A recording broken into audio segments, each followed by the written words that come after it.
Unlock the secrets of the universe. BV Physics is the easiest way to learn. ஒளிமின் விளைவு பற்றி இன்று காண்போம். உலோகத்தின் மீது ஒளி படும்போது எலக்ட்ரான்கள் வெளியேறுவதுதான் இந்த விளைவு. இதுவே ஒளிமின் விளைவு ஆகும்.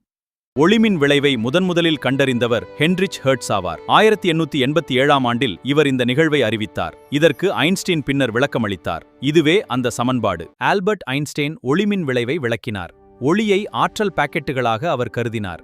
இதற்கான சமன்பாடு இதோ. இதற்காக அவருக்கு நோபல் பரிசு கிடைத்தது. ஒளிமின் விளைவு நிகழ சில முக்கிய நிபந்தனைகள் உள்ளன. படும் ஒளியின் ஆற்றல் உலோகத்தின் வெளியேற்ற ஆற்றலை விட அதிகமாக இருக்க வேண்டும். அதாவது சின்யூ என்பது ஃபையை விட அதிகமாக இருக்க வேண்டும். ஒளிமின் விளைவு பல தொழில்நுட்பங்களில் பயன்படுகிறது. முக்கியமாக சூரிய மின்சகலங்கள் மற்றும் டிஜிட்டல் கேமராக்களில் இது பயன்படுகிறது. இரவு பார்வை கருவிகளிலும் இது முக்கிய பங்கு வகிக்கிறது.